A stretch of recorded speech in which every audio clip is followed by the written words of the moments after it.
Stokes is onside. 1-0. Here's Sims. It's a good search this from Southampton. They could finish the job here. It's Shane Long, and he has done it. Just a minute to play. That's stoppage time. Here's Letizia.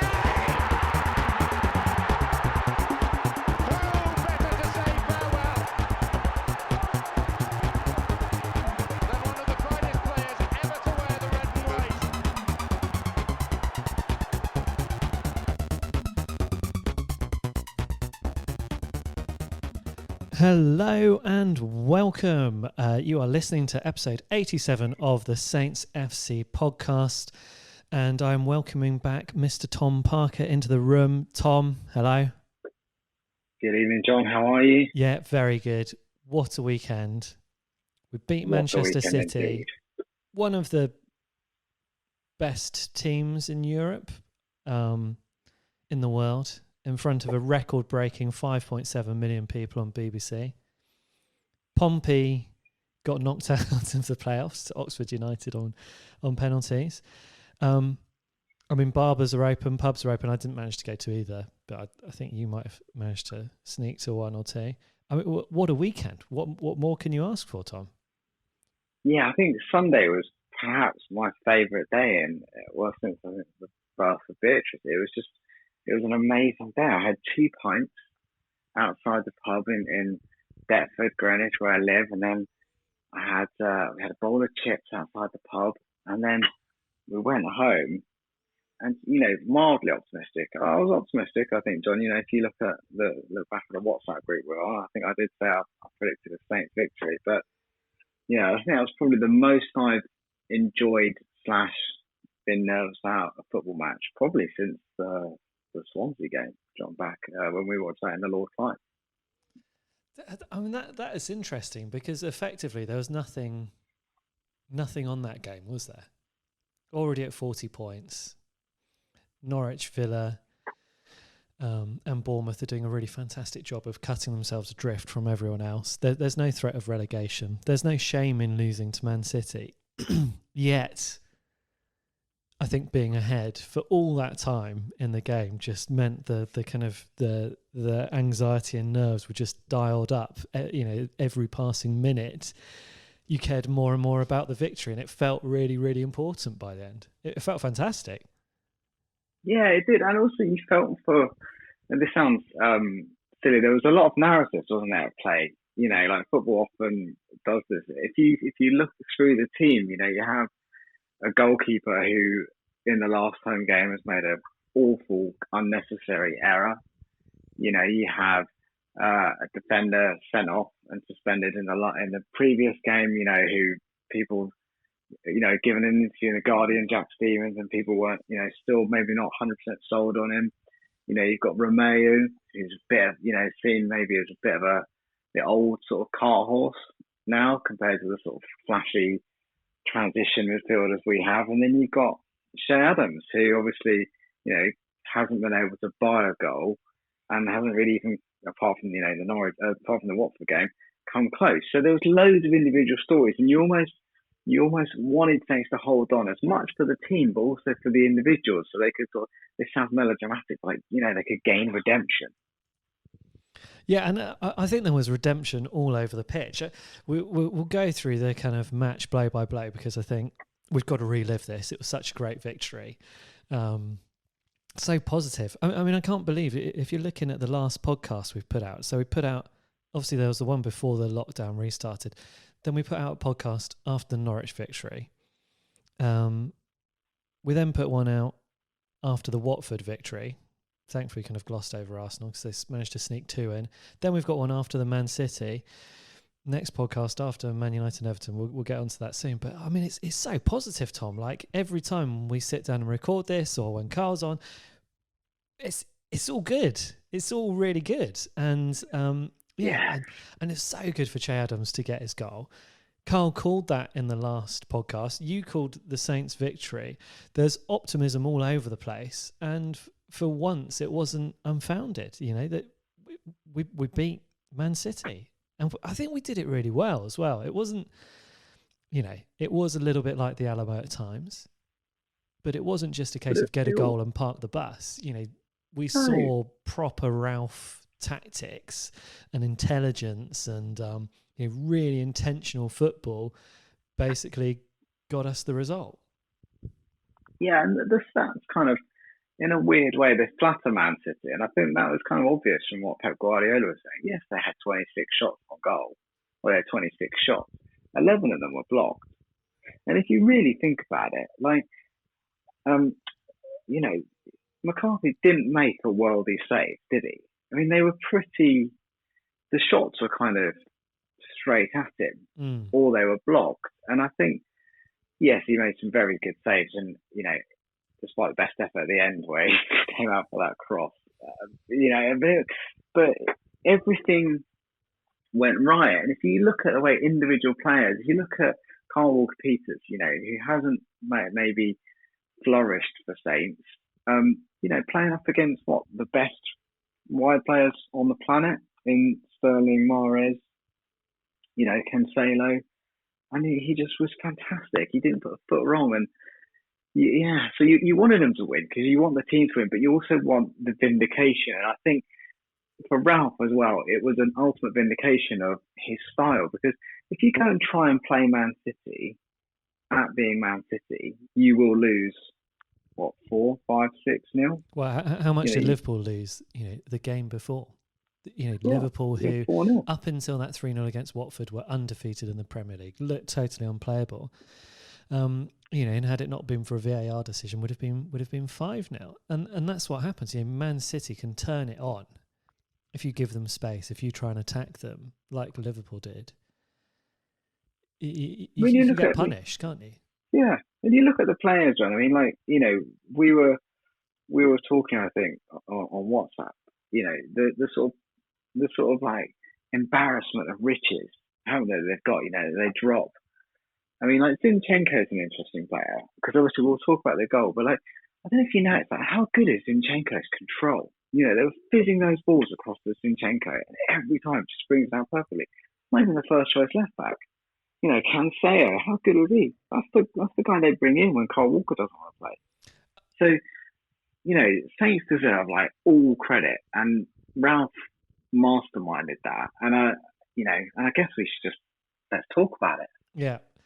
So, as Saints normally do at home, they had a really positive first 15 minutes. I think probably the best chance in the 15 minutes was we got the ball and we got it down the right-hand side. It fell to Che Adams, and he really snatched at his shot. In fact, he snatched at it so bad he kind of shanked it to Redmond, and it looked, more like a cross. Redmond obviously not expecting it. You wouldn't have passed it that hard, and he just couldn't get it out of his feet to kind of get away a decent shot. But it was positive because the game started and it wasn't all Man City chances, and actually Saints had the first kind of proper chance, I thought, with that kind of Che Adams chance. He kind of shanked it, didn't he? Yeah, I think at that point, that was a player who, has completed a big move to the Premier League, got 22 goals last season, has none this season. Is getting a chance to start a game, I think, for the first time since December. It's a player who's got a lot of pressure, which he's put upon his own shoulders, I think. And also replacing, Shane Long, who scored goals over Femi, who has scored goals, important goals. Yeah. It's not like he's there because there's nothing else, because there's no one else. No, absolutely. And so I was a little bit worried there, because I think lots of us were hoping Che Adams would get his first goal. I think many of us sensed that he was going to be given the start in that game. And then it happened, Tom. We had Zinchenko. What a goal, John. Taking his time on the ball. I think teams are going to quite quickly learn, don't take your time on the ball in your own half when you're playing against Southampton, because Stuart Armstrong will be there, or James Ward-Prowse will be there, or Romeo will be there. Danny Ings. Yeah, Danny Ings. I mean, Danny Ings' performance, we need to talk about that at some point, but Stuart Armstrong robs the ball from Zinchenko. It kind of happens so quickly that he accidentally plays the perfect short through ball for Che Adams to run onto.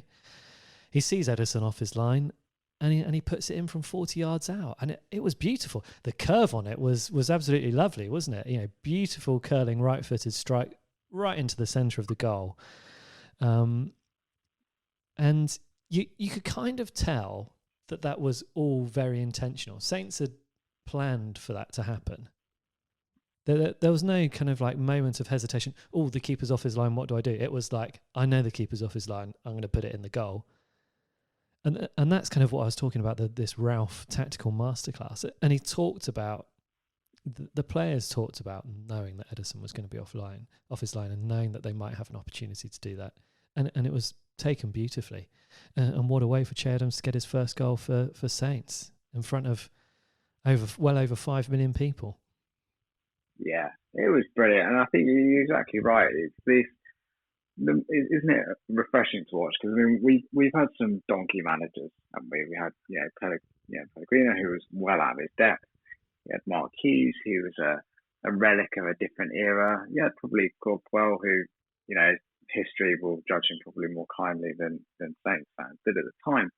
But isn't it refreshing to have a manager who you believe has a system and has a way of beating the best teams? And you're exactly right. And that, what's great about the goal as well is I love the way that Che Adams kind of runs across the ball to hit it. It's just such an instinctive thing, because they've obviously been told, like, you can win this ball back in these parts of the pitch, and you feel you can get a shot away.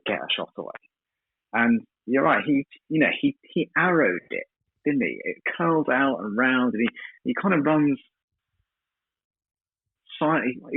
parallel to the ball, and it all happened so quick. It was almost like one of those things you expected, like, the referee to blow up and say, "Oh no, there's a foul there," Zinchenko. Which is just too good to be true. Moment. Yeah, because and also the guy has, he's been given stick this year, hasn't he? And I think there's been very few. I think he's played a kind of understated role. Like, if we look at the Chelsea away game, he didn't score, but he was vital in that game. And I thought it was, and also what was great, wasn't it brilliant to reactionaries to his fellow Saints players who obviously wanted him to score so much. Who they wanted it more than him scoring that game more than anyone. And you could see how much it meant to him, and it was brilliant. I think it was a real, actually, quite like a romantic moment, probably the most sort of romantic moment in what's a tumultuous season for Saints. And it was just brilliant. I mean, it's probably my favourite Saints goal since. Do you remember Shane Long did a ridiculous kind of chip from a similar range against? I think it was against Sunderland or Aston Villa. I think it was against Aston Villa in the game when Mane got his. Yeah, it was. And no one remembers the sort of Shane Long winning the ball back and then tipping. Would it have been like Guzman or someone from like 40 yards? It was a brilliant goal, but this was a different gravy. And what's amazing is you just think all the players, he wouldn't have had the confidence. He's got the confidence because Ralph's got a system, and they know if they play the system, they can win. And that's what it's all about. You just play the numbers. It was brilliant. It really was brilliant. And then I suppose at this point we started to see Man City getting a bit more into gear. You brought up Cancelo earlier, their second choice right back. I think he's the best right back we've come against this season. He was so good. It was causing a lot of trouble for Ryan Bertrand, who doesn't normally get really found out. But I kind of thought that out of everyone on the pitch, Ryan Bertrand was probably suffering the most with Man City, because Cancelo was getting a lot of joy down the right wing and overlapping and creating a lot of chances. That started to be a bit worrying. I thought Kyle Walker-Peters was perhaps faring a little bit better on the right-hand side. I don't think Sterling was getting as much joy. I'm getting past Kyle Walker-Peters, but we did start to see some chances coming in, and there was that kind of scary few moments, Tom, where I messaged you and you were a bit worried because I was about 40 seconds ahead of you in watching. See, I was watching through the old method of a television aerial, and I think you were watching on the internet. Watching Now TV, yeah. Yeah, so I had I was about 40 seconds ahead of you, and I was like, what is KWP doing? That was, following McCarthy made a save from Sterling. Kyle Walker-Peters then clears it out right in front of goal along the floor, and it goes straight to Fernandinho, who strikes it back in and hits the post. And my God, we were lucky with this one because it hit the inside of the post but still went out. And then I think it was crossed back in, and then McCarthy made a save from a silver header. So, there's that was a scary few moments, wasn't it? Yeah, I felt sorry for Walker Peters because he did so well, didn't he, to win that ball back, and it was almost like he was so tired he just had to get it away. But again, we get a bit of luck. That ball, earlier in the season, that ball, with the unlucky McCarthy would have probably bounced back off the post, hit McCarthy in the back, and gone over the line. It was again though, it was just.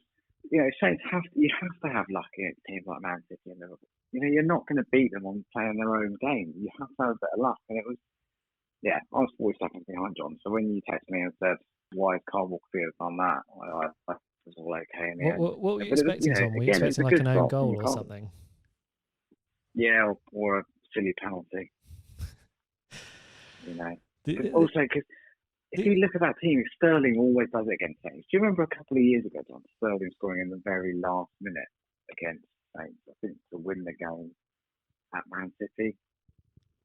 I think that was this season, wasn't it? No, this was a couple of years ago. Okay. He's got previous against Saints. Yeah. I mean, most games against Man City, we seem to do quite well and be drawing into roughly about the 95th minute, at which point Man City then decide to get their winner. Yeah, it was in 2017, 96th minute. Yeah. But again, so, Saints have weathered that. And a really good save, by the way, from McCarthy to push it out from the David Silva header. Yeah, well, I mean, that's one of the things that I wanted to bring up about McCarthy's performance as we go through, is that often I think one of McCarthy's problems is that when he pushes the ball out after making a save, he doesn't get it away from danger. And then that's why we seem to concede quite a lot of goals from McCarthy parries. And that wasn't so much the case today. I think he was getting the ball out, further than he normally does. And that gives you the opportunity to regroup a little bit and, and gives your defenders a chance to get in the way. Whereas if it falls straight to a striker, you're in big trouble. Yeah, he just bought, didn't he? He bought them a few seconds when they needed it. And it was great. I think, we won't talk about, I don't think we'll probably need to talk about Man City depth because enough people will do that. But, also, in terms of the stars aligning, can you imagine Aguero would have missed all those chances? He wouldn't have done when he first another thing in Saints' favour. But, Jesus is no muck. But, it was I digress. It was a great save by McCarthy. Getting it out, it was something he's not really done too much this season. And just relieving the pressure. Yeah, and then it looked like we were going to have another chance.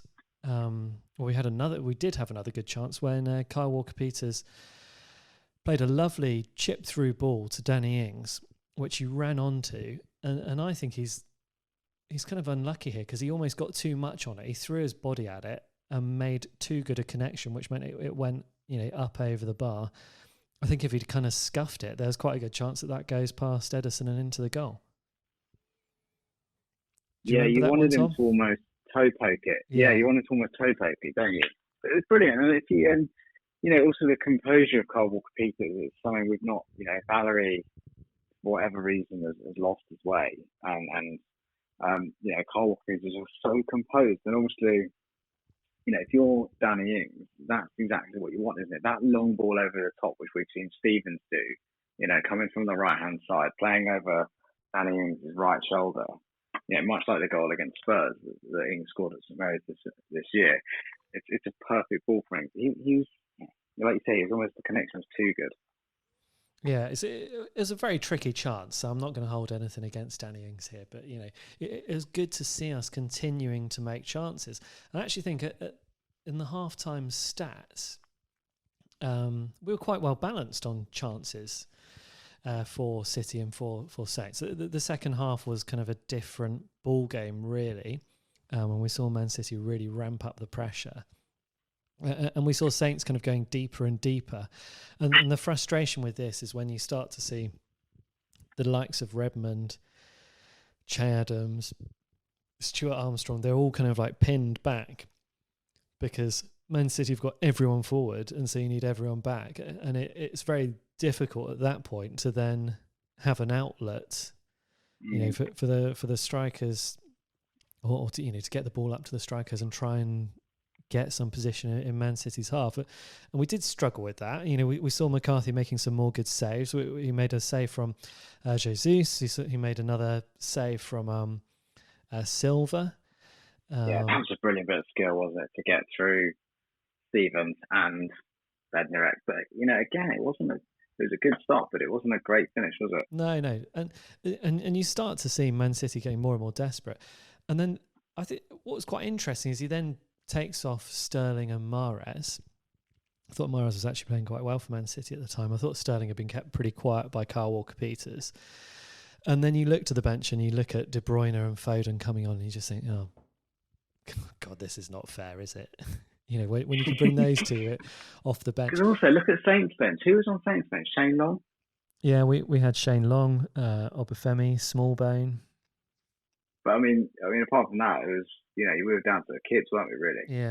Yeah. I mean, we don't have the depth of Man City, and I don't think anyone expects us to either. But I think this was one of the things that I commented on in our first episode, Tom, when we were talking about the 5 substitutions rule, and that, would this give the likes of Manchester City, who have such amazing squad depth, a totally unfair advantage? Because, okay, well, if Sterling and Mahrez isn't working, let's throw on Phil Foden and Kevin De Bruyne, arguably the best football player on the planet and the best, young English prospects at the moment, and you can just bring them off the bench. And the funny thing is, though, I felt like after this, Saints got better, and Man City, they didn't quite keep up the same relentless pressure.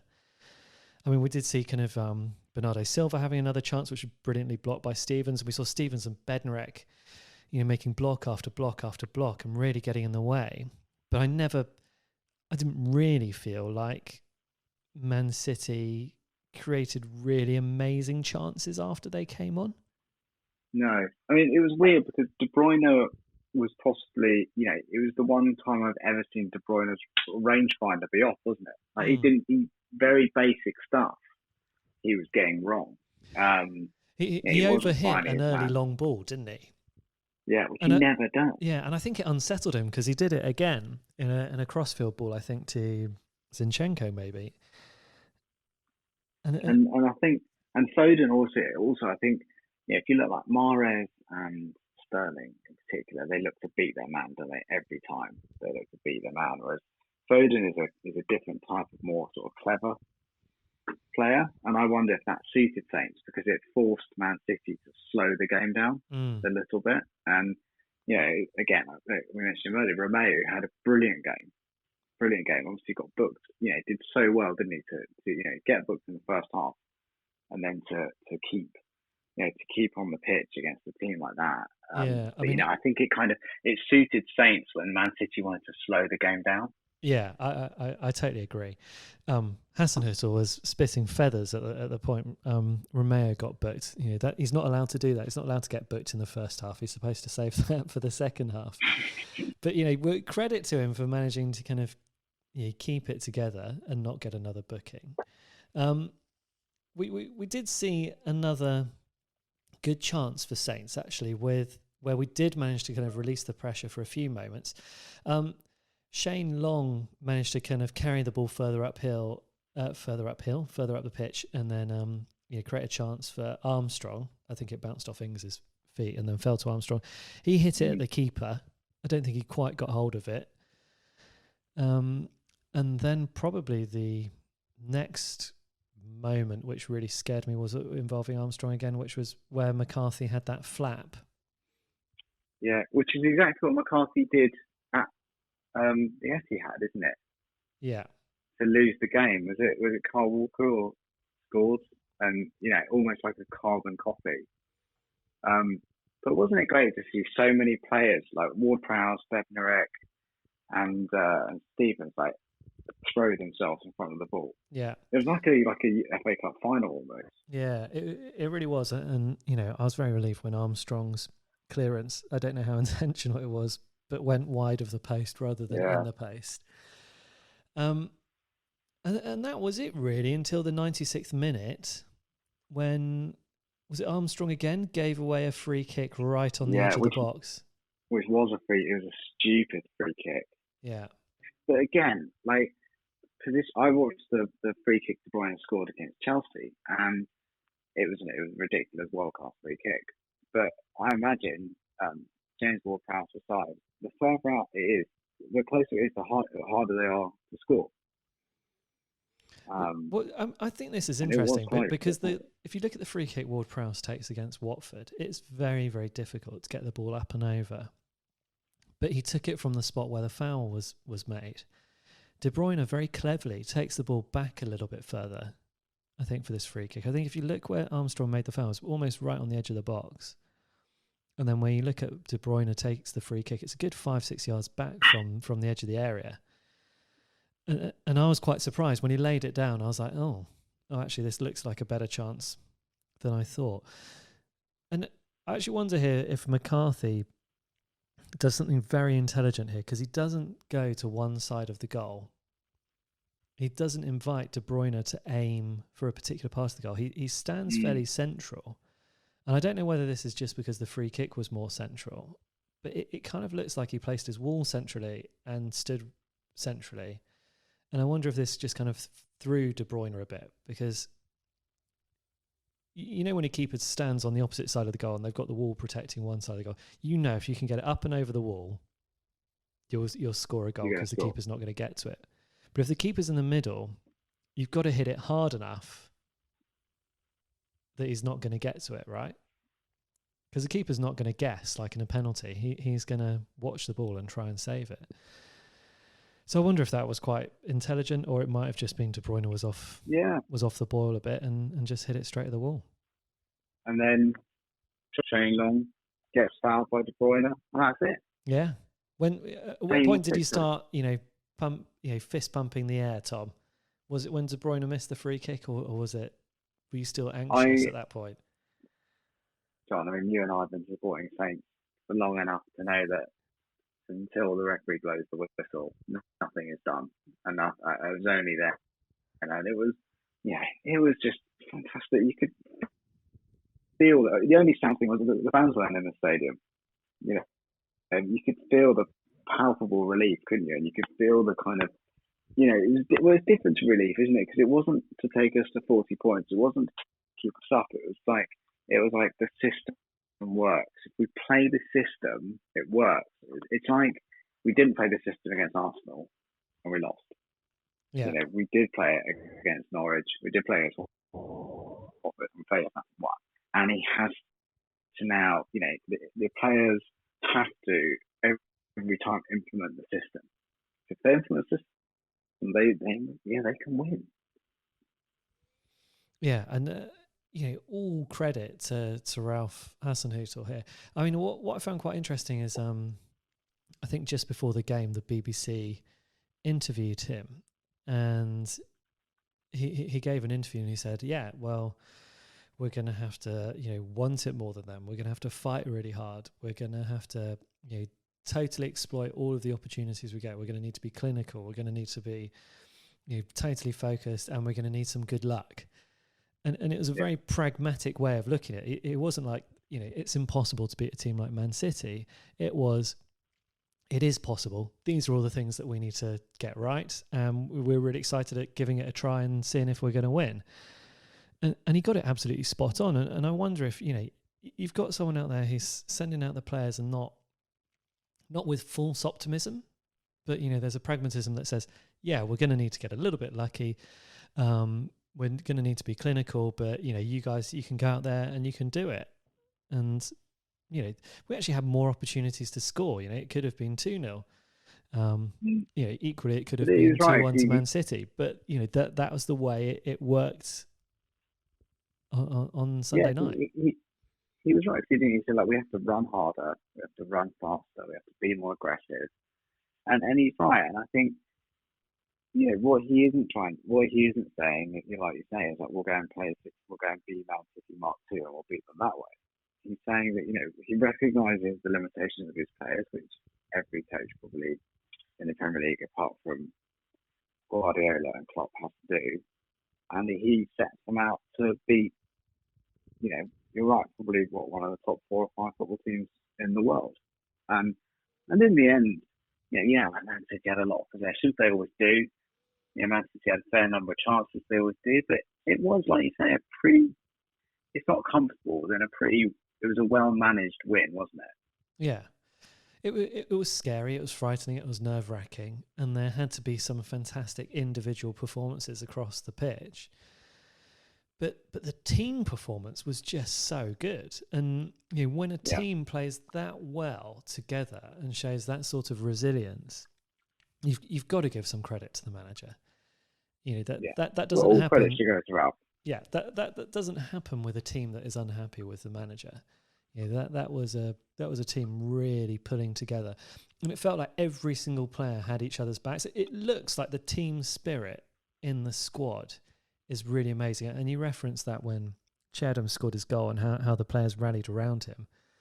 And I think we've got that across the board. I think all of the players were just totally bought in for this. There was nobody kind of there having an individual's game. Everyone was in it together. And Tom, this is going to be a really hard question, but who's your man of the match? Jack Stevens. Jack Stevens. I think because he threw himself into everything, didn't he? He did brilliantly, like every single challenge. But and even when he had a bit of there was one clearance, wasn't there, in the box that he kind of shanked, but he didn't sit on his arse and watch the ball fight. He was straight up again, hands behind his back. I think the shot that came in subsequently, hit his back and just went wide. And I think it kind of summed up everything about Saints. They had to fight and they had to give everything. And I think they left everything on the pitch. I don't think they could have given to a man anything more. I think other notable mentions, obviously McCarthy. His distribution was so much better. Obviously they've worked on that. Danny Ings, fighting for everything. Isn't it amazing to watch Danny Ings? Danny Ings is essentially another defender. As well as being one of the most potent goal scorers in the whole division. Yeah. That clearance he did in that first half, he doesn't get that over doesn't go for a corner, he gets that away. Yeah. When it's coming, and we saw him do it against Norwich. He gives the team so much. The work rate from Danny Ings was incredible. The work rate all across the pitch was so good. I really liked it when James Ward-Prowse kind of did a fairly poor through ball and then ran onto it himself. Yeah, and made sure he put it out for a throw-in rather than giving Edison the chance to have a goal kick and get his good distribution. That was the level of dedication on the pitch, and I think there were 9s and 10s all over the place in this team. I thought Alex McCarthy was probably a 9 out of 10. I think the flap, maybe costs him the 10 out of 10. I thought Stevens was probably a 10 out of 10. I thought Bednarek was a 10 out of 10. I thought Danny Ings was a 10 out of 10. I think Che Adams was a good 9 or 8 out of 10. Carl Walker-Peters, again, had it not been for that clearance, would have been 10 out of 10, but was probably a 9 out of 10. James Ward-Prowse, I think you could say was 10 out of 10. I agree with you, Stevens, because I think whilst you have all those 9s and 10s, Stevens probably had the biggest influence on Saints' performance. Yeah, and also, you have to, the season has been going on a long time, but, and we know that, Saints fans chastise the BBC for constantly mentioning the 9-0, but you can't look at the result against Man City in isolation, and you have to look back. October the 26th, Saints lose 9-0 at home, admittedly against a very good Leicester team.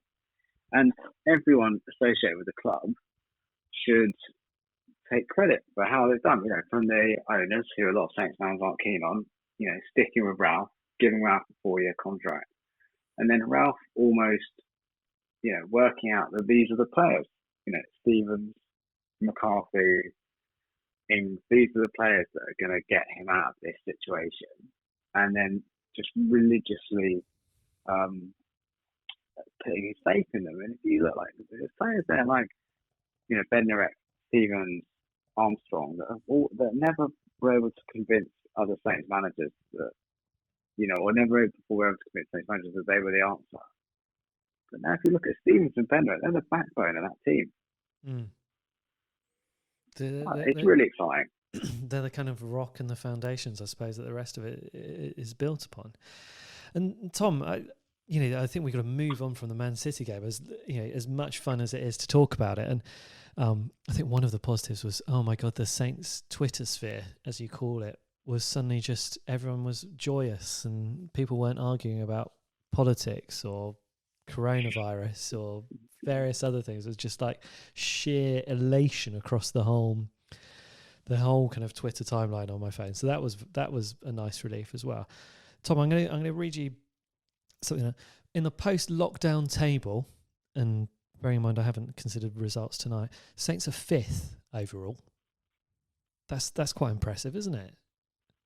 Yeah, and we've now got we've had, so what are we now, 4 games in, 3 wins. You'd have thought that, you'd have thought we would have. I mean, I think if you'd have said to any Saints fan, yeah, you'll take 9 points from the first 12 available, they'd have snapped your hand off. But the good thing is, we've got difficult games, but we've just done our hardest game. Yeah. We now go into a run of games. We've got 2 very difficult games, and then we've got 3 eminently winnable games. Well, Tom, the thing is, once you've beaten Man City, do you need to look at any game and think it's not, they're all winnable, right? Yeah, I mean, we're going to have problems stopping Man United scoring. Yeah, there's no doubt about that. Like, Man United, that front 3 with Fernandes that Man United have got is a phenomenal group of players. But why not? We've been to Old Trafford before, we've won. And he'll be taking it, I imagine, with cliche, 1 game at a time. But, I mean, John, did you watch Everton last night? No, I didn't. Tell me, Tom. It's fun, isn't it? Because you can have all that money, you can assemble that group of players, Sigurdsson, obviously like £65 million worth of player, who you end up playing on the left side of the midfield 3. Tom Davies on the right, and a kind of very out of place Bernardo, the name of the guy for his ankle, in the middle. And Spurs are really, really poor, but what's fascinating about Everton is the lack of intensity. Yeah. And you imagine that Saints players will be watching that game thinking, oh, gosh, if we get at Everton, Everton don't have the crowd behind them.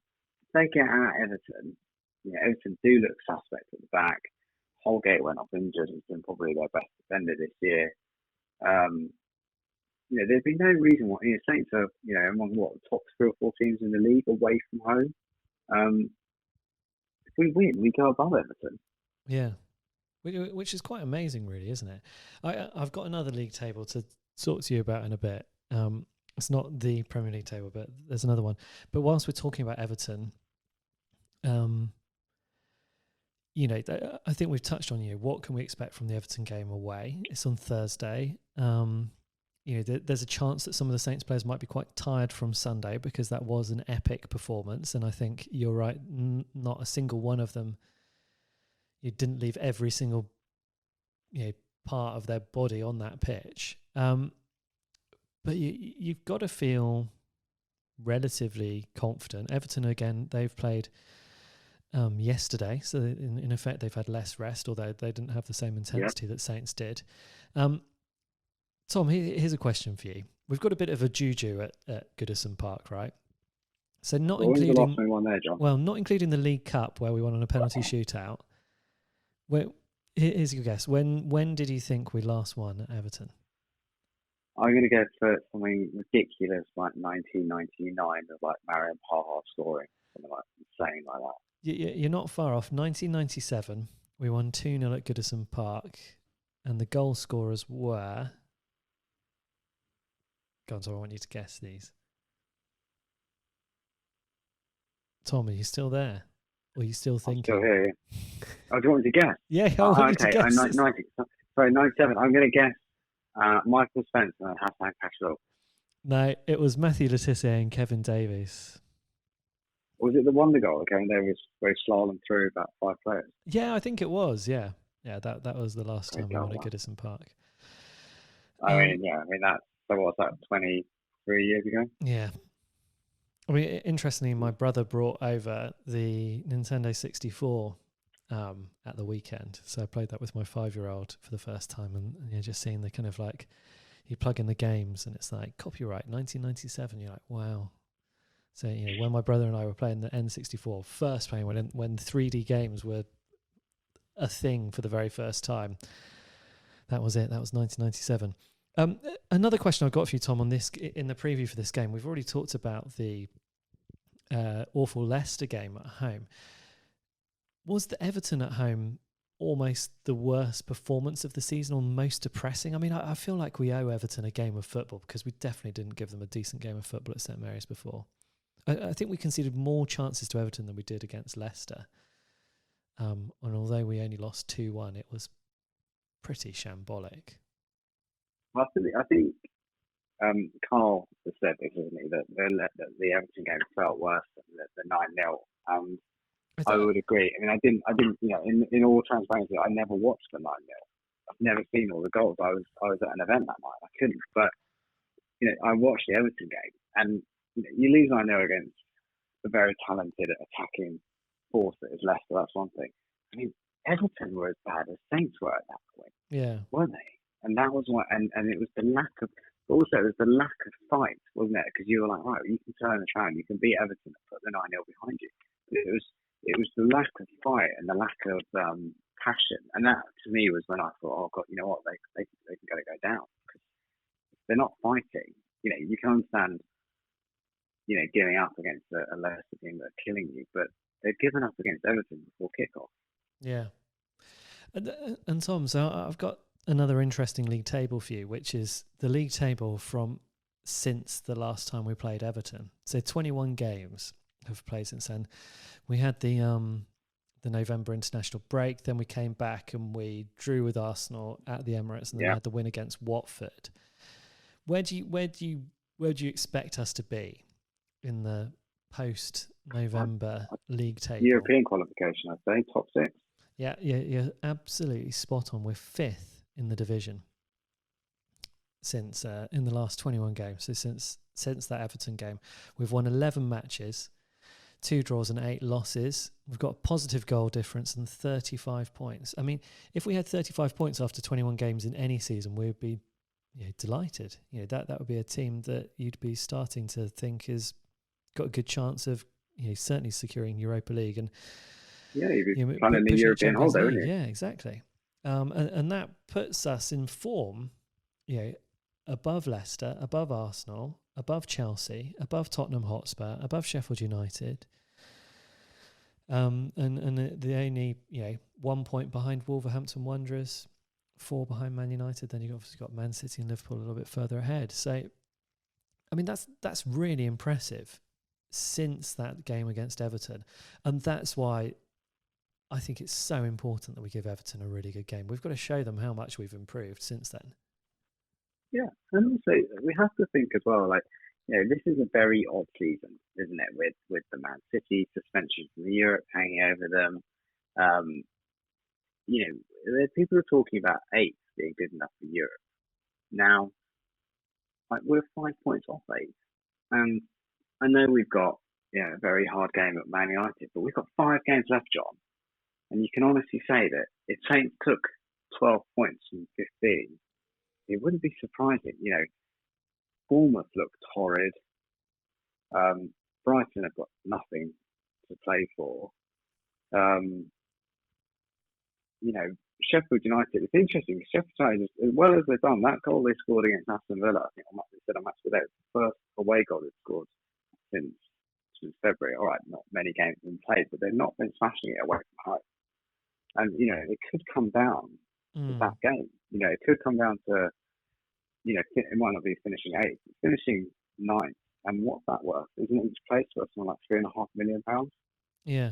I mean, So that's £15 million right there. If we're going to start looking up the table, which I think is a fair enough assumption for us to do, seeing as we've won 3 out of our last 4 games, Everton don't look up to too much. Obviously, we'll find out on Thursday what that translates to in terms of a game. You're right about Sheffield United. They seem to be dropping a bit. Tottenham, I wouldn't say that the 5 points between us and Tottenham is impossible to make up, because Tottenham don't look all that either. But Burnley and Newcastle are actually looking quite good, aren't they, post-lockdown? Mm. I mean, yeah, and that's the thing. The games we've got to play, we can get points. The only one you'd say we might not is Man United. Even that, it's away from home, John. We're always best. Yeah. And also, they're gonna, if they can get a result at Everton, they're gonna fly into Man United, aren't they? Oh yes, yeah, absolutely. And it's exciting. Yeah, I mean, it would be nice to give Man United their first defeat of the post-lockdown Premier League table. Yeah, I mean, they've just got such good strikers. You could say the same thing about Man City. Man City had, Saints held out there against Jesus, right? Who's having a very difficult run in the Premier League, but still sort of like 20 odd goals this season. Mahrez, Sterling, De Bruyne, and Foden. Yeah. Yeah, I mean, quiet. You can keep Greenwood, you can keep Rashford, you can keep Martial, and you can keep Fernandes quiet. Well, and what I think is so funny about this is just you wouldn't have expected it.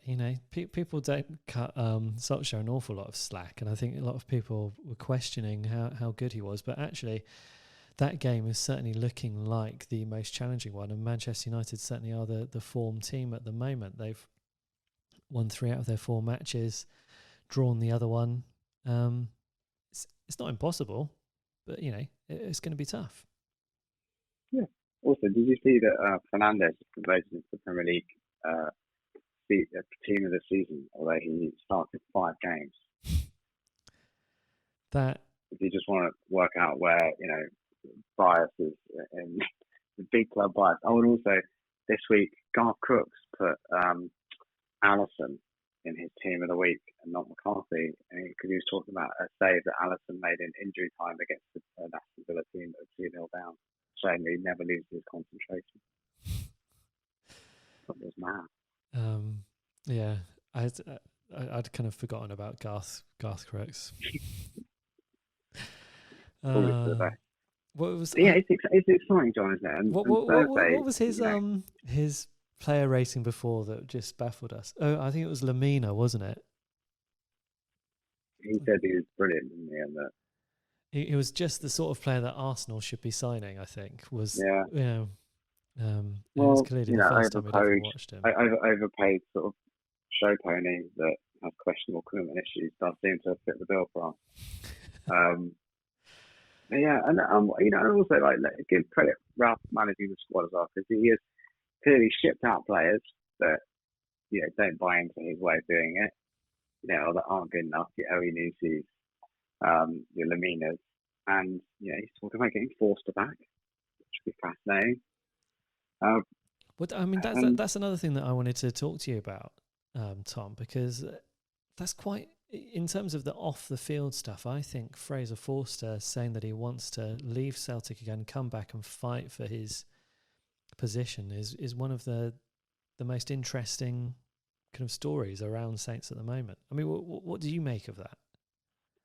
Well, I was at the Olympic Stadium for what I think was Forster's last game for Saints, which was, I think, a 3-0 defeat against West Ham.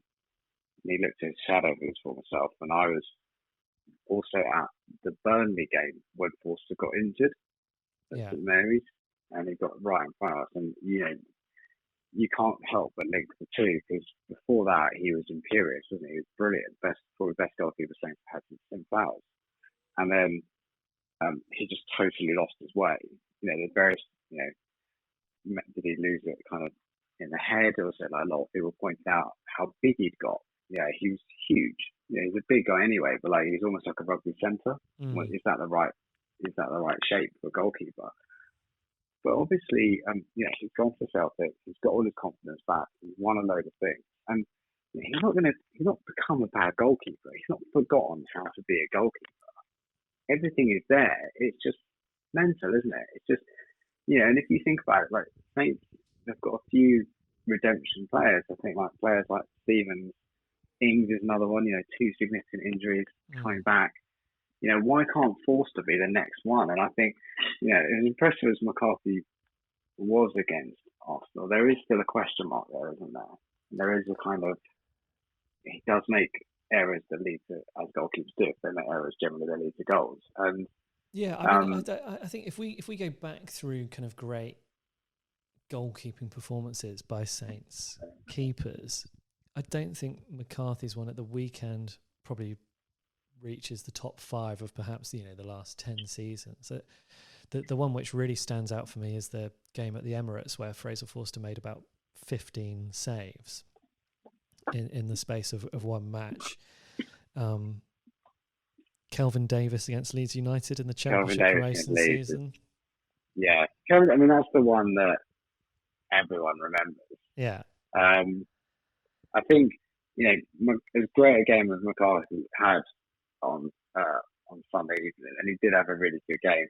The shots were straight at him, whereas the ridiculous nutty saves that Calvin Davis did against Leeds were kind of out of the squad. I think Forster against Arsenal was the same. So, but also you need to have at this level, you need to have 2 quality goalkeepers, don't you? And obviously, the rumours are true. He's lost his faith in Angus Gunn, which seems pretty tough, doesn't it? It seems pretty brutal, but I think Ralph is a brutal manager. I don't think he gives time to people that he can't believe in, and I think maybe the Gunn it's just not worked out. I mean, one of the quite sensible suggestions that people had is that Gunn should go on loan to Celtic. Mm. Yeah, I could see it. I mean, I was thinking, maybe loan Gunn out to a Championship side, but Celtic would be fine, I think. And then have Fraser Forster and McCarthy fight it over the number 1 spot. Yeah. Which could be good for both of them, couldn't it? I mean, the risk is if you do a kind of a loan swap, as it were, you bring Forster back and loan Gunn, back to Celtic. What if Fraser Forster kind of loses it all again? So then you bring McCarthy. Yeah. So you gotta have 2, and what we definitely can't have is 3. So something has got to give, and you've got to think it looks like it's going to be Angus Gunn, who sadly if he does go, will be a pub quiz answer. As the keeper that was in goal for that game. But it'll be tough on Gunn. I would be surprised because he's young, isn't he, for a keeper? What is he, like 24, 23? Yeah. And it would seem a bit weird to sign a keeper for a lot of money that a lot of people rate, and then bid him off after not many games. That you think the smart move to do would be to send him out on loan. And then again, that depends on how much the club rate Harry Lewis. Maybe Harry Lewis is seen to be a perfectly good first choice goalkeeper. Yeah, I mean, I think Harry Lewis and Angus Gunn have quite a lot of similarities, and I think that was. It's one of those things, isn't it? I think maybe Ralph Hasenhüttl, when he started out, thought, yes, I need a football playing goalkeeper, like a goalkeeper who can do what Ederson does. Or I mean, do you remember when Pep Guardiola first came to England, and was it Claudio Bravo who he had in goal for the first season? He just wasn't good enough. Like, he was good with the ball, but the Premier League is relentless enough that you need someone who's a really good shot stopper as well. And now he's got Ederson, who's good at both. And I wonder if kind of maybe Ralph's preconceptions have been found out there, and Gunn was supposed to be the ball playing goalkeeper, which McCarthy's got like a name, isn't it? It's like the sweeper goalkeeper thing. Well, I mean, Ralph called Ederson a libero or a libero. Libero, that's it. Yeah, libero. Yeah. which I guess we've got like 3 or something. I just think Libero is a sweeper, isn't it? Maybe, yeah. Yeah. I mean, I guess as well, like, we have to be realistic. You know, the performances of Stevenson and Fenrick, as good as they are, we're still pretty chonky at the back a lot of the time. So maybe we just need someone who's a really good shot stopper rather than a really good ball player. Rather than a kind of ball player. Because also, Jack Stevens can play the ball, can't he? Yeah, and also, isn't our style is to... We're actually better without the ball, aren't we? You know, we're much more effective giving the ball to the opposition and then, as we did against Man City, winning it in their half. So I don't know, it'd be fascinating. It's just like a great subplot of Saints season is the return of Fraser Forster. I imagine he's probably got still a couple of years left on his very expensive contract. Yeah, I think so. I mean, he's certainly well paid as well. So if he can come back and get back to his his level, then that would be really good.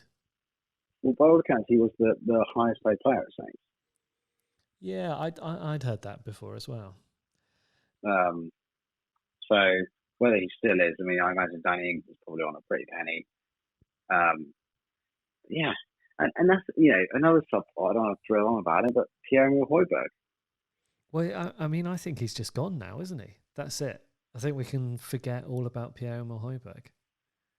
But the funny thing is, isn't it, right? We're going to go and play Everton, and if you look at the table, I know that it's been a bad season for Spurs, but the two clubs, right? Everton 48 points, Saints 43. Tottenham 48, Everton 44, Saints 43. Saints winning on Thursday, not unrealistic. Puts us 2 points above Everton, puts us just 2 points behind Tottenham. He's not going to win anything at either of those clubs, is he? I mean, yeah, he'll play for a great manager in Ancelotti, and he'll play for a famous manager in Mourinho, but he ain't going to win anything. Yes, he'll double his wages. I mean, what's he on now? So 60k a week, he'll go to 120. Happy days. But it's just a funny mentality, isn't it? It's all about the money, though, Tom, isn't it? Yeah, I know. Let's face it. It's kind of the same with. I mean, we had the same discussion when Ronald Koeman left, and we thought, why is Ronald Koeman leaving for Everton? Saints have finished higher than Everton. Saints are better than Everton, but Everton have the budget that we don't have, and I'm sure that Højbjerg will be paid a pretty penny if he goes there. Tottenham are always kind of said to not have all this much money, but I think it's quite clear that they do have certainly more wealth than Saints, and will certainly be able to pay kind of Højbjerg more than Saints will. But yeah, I mean, I wouldn't want to go and play for Tottenham with Jose Mourinho in charge. Bloody hell, he does not look like a fun character to work for. No, and he's poisonous, and he's done exactly what everyone predicted he would do, which is not my fault. It's the players' fault, and they don't look happy as a football club. They need complete. I don't know. It's funny, isn't it? Because Saints are a project, aren't they? I know every team's a project, but Saints does. With a manager, an exciting manager coming into the peak of his career, was committed to his long-term future to the club, that has a progressive, forward-thinking way of playing football. So you imagine, as a footballer, it's actually quite an exciting type of football to play, compared to the other two who just look dull as discourse. But then you're right. At the end of the day, if John, you have a wonderful job, but if someone said to you, go to this university just down the road, we'll pay twice as much money, you'd probably take it. Well, I mean, funny enough, Tom, that exact thing has happened to me, and I didn't take it. But there are times when I look at that and think, you're a better man than Pierre. The electricity bills are a bit big. I kind of wish I had a lot more money. But anyway, I was interested in the project. That's the thing. That probably makes me a little bit odd. But I think there are Saints players there. I think there's players like Ings who could easily get a transfer if he requested one now. I mean, people would bite your hands off Danny Ings now. But I think he's excited by the project. And it's when people talk about Ings for England, and I think it's quite an interesting thing, because you look at Ings and what he does for Southampton, and it's quite a unique job, which he seems to be absolutely perfectly suited for. It's everything. Danny Ings is doing everything on the pitch. He's defending, he's attacking, he's pressing, and it's not a traditional centre-forward role that he's fulfilling, yet he's getting loads of goals. He's creating loads of chances for himself. And I think he just works brilliantly in Ralph's system, and he just looks to be really enjoying it. It's a shame that Højbjerg isn't getting that same level of enjoyment that lots of the other players are getting. But I think it's a good thing that James Ward-Prowse is now the captain. I think out of all the players, Ward-Prowse and Stevens and probably Bednarek as well, have made the biggest step up since, and Ings. Actually, you start to look across the whole squad and you realise that Ralph Hasenhüttl is improving players in a lot of positions. And you're right. I mean, if you think like Bednarek did he not even get? He didn't get any minutes, did he, on the Marquee? I can't remember exactly. I mean, he showed some promise against with Pellegrino, didn't he? And then he had a pretty good World Cup. But I don't think he could get near the team on the Hughes. No. Do you remember when Hughes described our defence as milky? No, I don't remember that. I mean, honestly, you look at that and you look at the defensive performance they put in against Man City, and you think he described our defence as a bit milky. What does he even mean with that, Tom? It's just ridiculous. The less said about Mark Hughes. I mean, Mark Hughes did a job, didn't he? He kept us in the league with a very, with a good amount of fortune. And we should have said thank you at that point, and it would have been fine. And we wouldn't have to joke about Mark Hughes. We could say, he did a great job for us, but I'm really glad we've now got this manager in. But yeah, Ralph is leagues above, isn't he? We love Ralph. And I think that, what's interesting for Saints is signed a 4-year contract. If you're someone like Daniel Levy, and you've got a very tricky, curmudgeonly, miserable Jose Mourinho there, would you be looking at someone like Ralph? You probably would. You'd be looking at someone like Ralph who can kind of galvanise in his history players, but also bring young players through. In Saints' favour is that they'd have to pay Saints quite a lot of money for Ralph, and also, more importantly for Spurs, they'd have to pay Jose Mourinho a lot more money just to get rid of his contract. So it's frustrating, but Ralph seems to be there for the long term, and I'm really excited about it. I can't remember being more excited about Saints team. Probably, definitely since the Koeman times. It's the best time to be a Saints fan for a long time. Yeah, absolutely.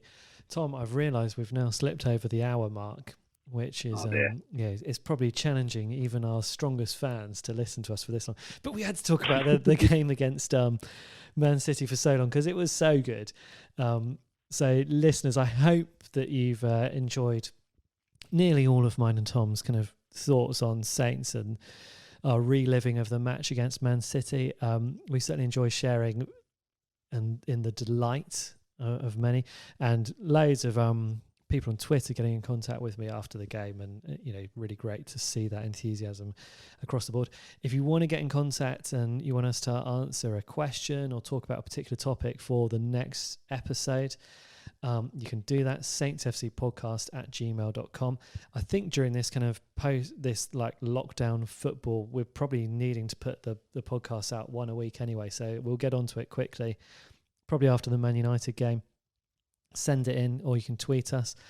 Tom, it's been a pleasure speaking to you again, and thanks for having me, John. I hope you have a lovely rest of the week, and especially a good Thursday and an especially good Monday night next week. And I look forward to speaking to you following that. Brilliant. Right. Look forward to it. Cheerio, everyone. Let's hear the real Saints fans in St. Mary's kind of sing us out.